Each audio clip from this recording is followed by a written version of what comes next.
पूरा करो।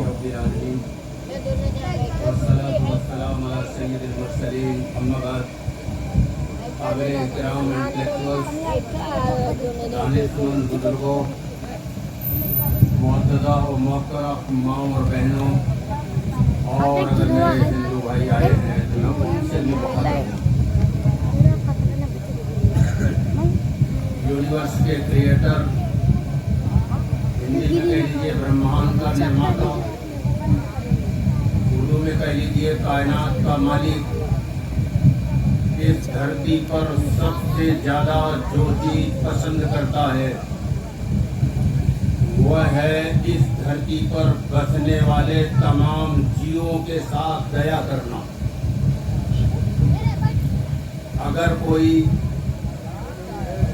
बहुत बड़ा धर्म का गेटअप बना लेता है और बड़े लंबे चौड़े दावे करता है, लेकिन धरती पर बसने वाले सर्वश्रेष्ठ प्राणी मानव के साथ घृणा और द्वेष का व्यवहार करता है, तो वो धर्मात्मा नहीं, वो पाखंडी है। पाखंडी को इस्लामी टर्मिनोलॉजी में मुनाफिक कहते हैं। मैं पूरे मजमे की रियायत में कुछ बातें कहने जा रहा हूँ, और बिल्कुल जैसे विचारों का आदान प्रदान होता है, इस्लामी टर्मिनोलॉजी में इफ़ाम और तफ़हीम कहते हैं। मैं इस अंदाज में कुछ बातें करने जा रहा हूँ, तकरीरी अंदाज बिल्कुल नहीं अपनाऊंगा। एक वक्त हो गया मैंने तकरीरी अंदाज में बात करने से तौबा कर लिया है। चाहे कोई खुश रहे या नाराज रहे, मैं समझाने के अंदाज में कुछ बातें आपके सामने रखने जा रहा हूँ। सबसे पहले मैं मुसलमानों से कुछ बातें करूंगा, इसके बाद जो बातें होंगी वो सब की बातें होंगी, और जो मुसलमानों से करूंगा वो भी सब की बात है, ऐसा नहीं है, लेकिन विशेष रूप से कह लिया जाए तो इन्हीं से संबंध रखती वो बातें। आज मैं 2-2-4 की तरह ये बताना चाहता हूँ आप लोगों को कि इस धरती पर जितनी मुसीबत आती है किसी पर, इंडिविजुअल और कलेक्टिव, इंफरादी और इज्तिमाई, व्यक्तिगत और सामाजिक, तीनों भाषाओं में कह दिया ताकि आप समझे कि मैं क्या कहने जा रहा हूँ। आजकल हमारे यहाँ एक रस्म ये भी है कि ऐसे उर्दू के सख्त अल्फाज लाएंगे कि शायद वो कहने वाला भी नहीं जानता इसका क्या मतलब है। ये फैशन है, ये बिल्कुल जहन में नहीं है कि मैं जो कह रहा हूँ वो बेचारे जो आए हैं वो समझे मेरी बात, मैं क्या कह रहा हूँ उसे वो समझे। ये हुक्म सूरह इब्राहिम आयत नंबर 4 में मौजूद है। वमा अरसलना मिन रसूलिन इल्ला बिलिसानि कौमिही लियुबय्यिन लहुम, हमने हर मैसेंजर को, हर संदेशवाहक को, हर प्रॉफिट को उस कौम की भाषा में भेजा, जो कौम की भाषा थी उस भाषा में भेजा ताकि लोग आसानी से समझ लें। गोया कुरान का ये संदेश है कि जिससे बात करो उसकी भाषा में बात करो। ये कुरान का आदेश है।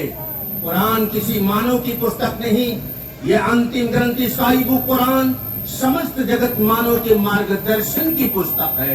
इसीलिए कुरान का एक वर्ष ये है हुदल लिन्नास। इसका अनुवाद हिंदी में ये होगा कि समस्त जगत मानव के मार्गदर्शन के लिए कुरान है।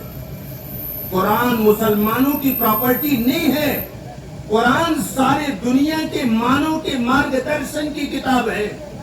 और इस कुरान को जिस परम परमेश्वर सर्वशक्तिमान ईश्वर ने भेजा, वो अपनी विशेषता इसी कुरान के पहले चैप्टर में बताता है कि मैं रब्बिल आलमीन हूँ, यानी मैं विश्व का पालनहार हूँ, मैं रब्बिल मुस्लिमीन नहीं हूँ। मुसलमानों का पालनहार नहीं कहा रब्बिल आलमीन, समस्त जगत मानव का पालनहार हूँ मैं। और ये कुरान जिसके अंतःकरण पर अवतरित हुआ था, उस अंतिम संदेश वाहक के बारे में इसका वो कुरान कहता है, कुल या अय्युहन नास इन्नी रसूलुल्लाह इलैकुम जमीआ, ऐ मेरे संदेश वाहक लोगों को कह दीजिए मैं ईश्वर का संदेश वाहक हूँ सबके लिए, मुसलमानों के लिए नहीं, सबके लिए, समस्त जगत मानव के लिए। और एक श्लोक हमारे हिंदू भाई मोहब्बत में आए हैं तो मैं उनको सुना देना चाहता हूं विशेष रूप से। अयम निजः परो वेति गणना लघु चेत शाम उदार चरिता नाम तु वसुधैव कुटुंबकम। ये मेरा है, ये तेरा है, ऐसी सोच तो सकुचित बुद्धि वाले लोग करते हैं। जो उदार चित्त वाले होते हैं समस्त जगत को अपना परिवार, अपना कुटुंब जैसा समझते हैं। आज इसकी पूरे देश में विशेष रूप से होते पूरे विश्व में इसकी आवश्यकता है और इस पर लोगों को चिंतन मनन करने की आवश्यकता है कि अब साइंस ने भी ये प्रूव कर दिया, लेकिन चूंकि ये मजमा साइंस का मुतहम्मिल नहीं नजर आ रहा है इसलिए मैं साइंटिफिक रेफरेंस तो नहीं दूंगा, लेकिन तमाम धार्मिक ग्रंथ यानी अंतिम ग्रंथ ईसाई वो कुरान से पहले जितनी आसमानी किताबें आई वो सारी किताबें इसका पुष्टिकरण कर रही हैं कि इस धरती पर एक स्त्री पुरुष आए, स्वयंभू और शत्रुपा, और भविष्य पुराण में आदम भी आया है शब्द हुआ। आदम संस्कृत का शब्द है। आदम की मूल धातु जिसको ये लोग मादा कहते हैं न अरबी में है, न उर्दू में है, न फारसी में है। आदम शब्द संस्कृत का है। आदम स्वदेशी है, आदम विदेशी नहीं है। और भविष्य पुराण में आदम का वर्णन आया है। तो मेरे कहने का मतलब ये है कि पूरे विश्व के जितने पंथ हैं और जितने धार्मिक ग्रंथ हैं सब इस बात को मानते हैं कि इस धरती पर सबसे पहले एक स्त्री पुरुष आए और उसी की संतान है जो पूरे विश्व में फैल गई। तो फिर जरा मुझे कह लेने दीजिए, एक पूज्य, एक पिता, एक खून, यानी हमारे खून का कलर भी एक ही होता है, लाल होता है ना, हरा तो नहीं होता किसी का। तो एक पूज्य, एक पिता, एक खून, तो फिर उसकी वंदना, उसकी उपासना, उसकी महिमा का गुणगान करने का नियम कहीं नहीं हो सकता। जब एक पूज्य है, एक पिता है, एक खून है, तो समस्त जगत मानव के लिए उस मालिक ने अपनी वंदना उपासना का नियम भी एक ही भेजा था। मैं अभी इस पर नहीं आऊंगा, मैं तो अभी कुछ और कहना चाह रहा हूँ, क्योंकि आपको देख करके, इस इलाके को देखकर मैंने अपना पूरा सब्जेक्ट ही बदल दिया कि मुझे आज क्या बोलना है।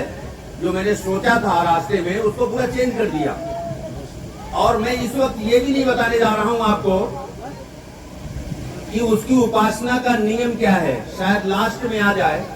अभी तो आप ये जान लीजिए कि जब एक पूज्य है जिसको सब मानते हैं और एक पिता की संतान हम सब हैं और सबके खून का कलर एक है, तो उस परमेश्वर ने समस्त जगत मानव के लिए अपनी वंदना, अपनी उपासना, अपनी महिमा का गुणगान करने का नियम सदैव एक था और आज भी एक ही है और प्रलय काल तक एक रहेगा।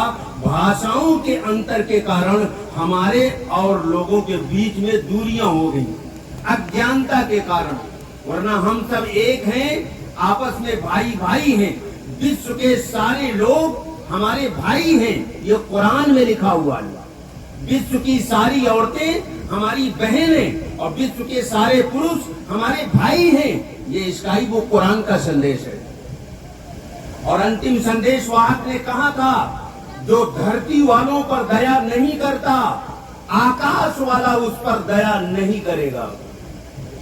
अगर हम ये चाहते हैं कि वो परम परमेश्वर सत्यमान ईश्वर जिसने हमें यहाँ बहुत थोड़े दिन के लिए भेजा, ये टेस्ट ग्राउंड है, एटर्नल लाइफ, असी अनंत जीवन, तो इसके बाद है। और इस पर साइंटिफिक प्रमाण अब आ गए हैं। अगर मैं इस पर साइंटिफिक दलाल देना शुरू करूं कि मौत के बाद की जिंदगी पर साइंस ने जो प्रूफ इकट्ठा किया है, तो कम से कम मुझे 2 घंटे चाहिए। और जाहिर है मुझे ये भी सिखाया गया है कि वो बातें वहीं कहो जहां समझने वाले हों। अब यहाँ तो मुझे कोई साइंटिस्ट नहीं नजर आ रहा है कि साहब वो मैं साइंस के दलील दूं समझे। शायद में ये जान लीजिए, जिसको एक अनपढ़ अज्ञानी भी समझ जाएगा जो आप कहने जा रहा हूं। मैं आपके स्टेटस का लिहाज करते हुए सारी गुफ्तगू आज करूंगा।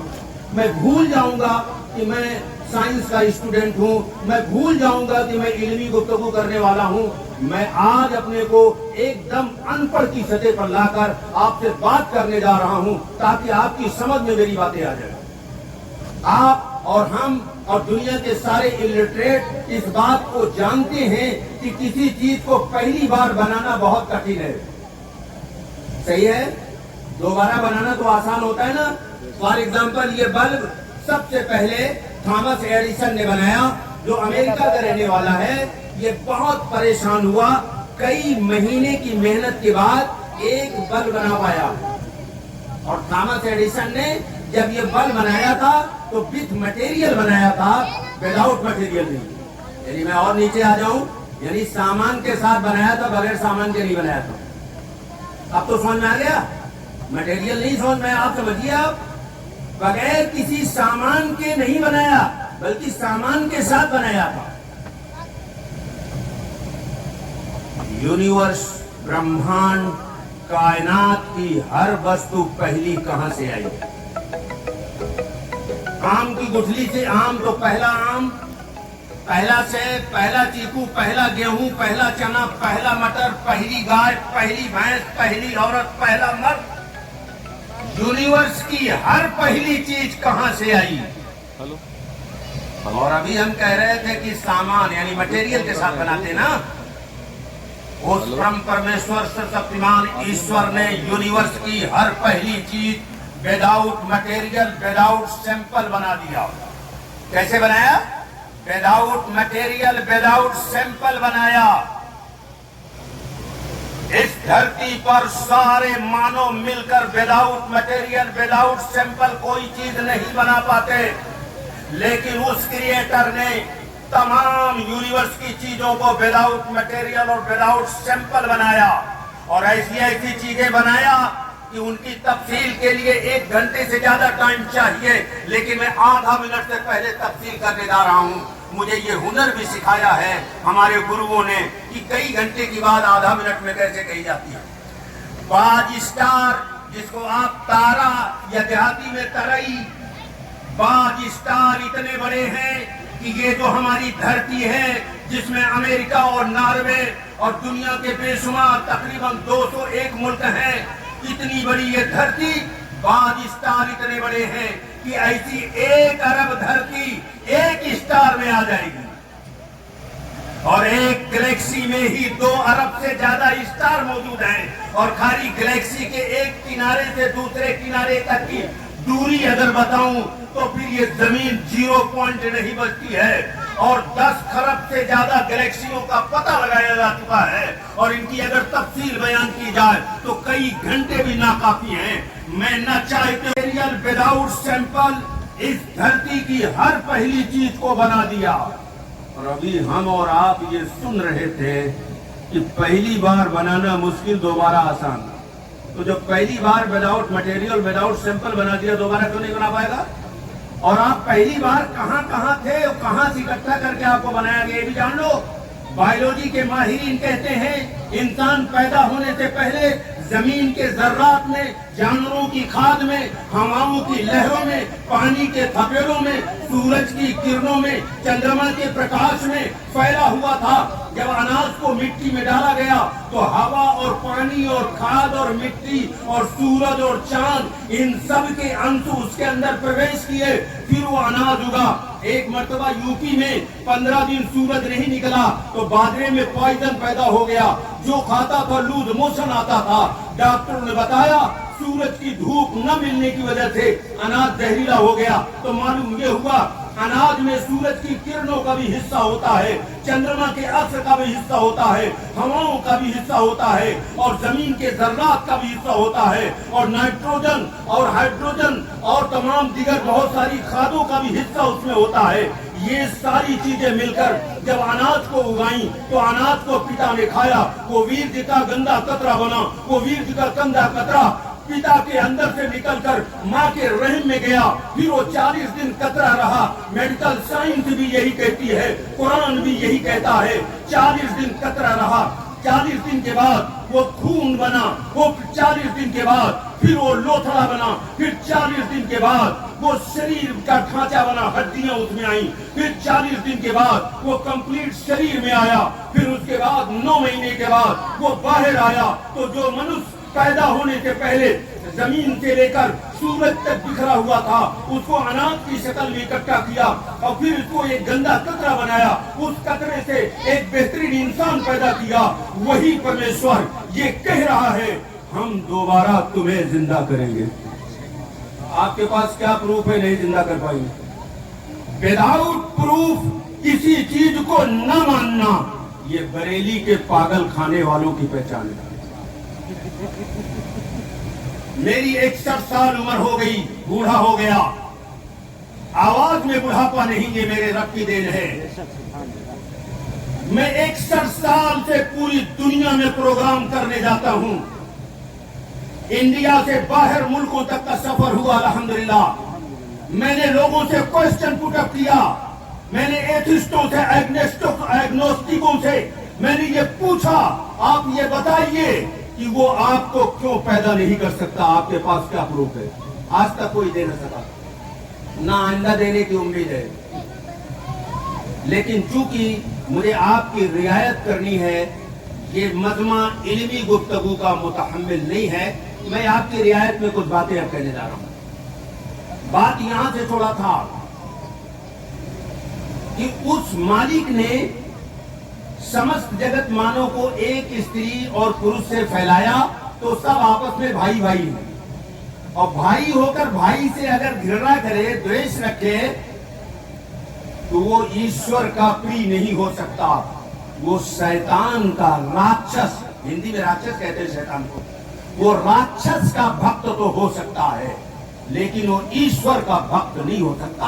मैं एक उदाहरण देता हूं, उदाहरण से बात अस्पष्ट हो जाएगी। अस्पष्ट को हमारे यहाँ वाजे कहते हैं, लेकिन मैं हिंदू भाइयों की रियायत में मैं ज्यादा हिंदी बोलूंगा, इसके लिए माफी चाहता हूं आप लोगों से।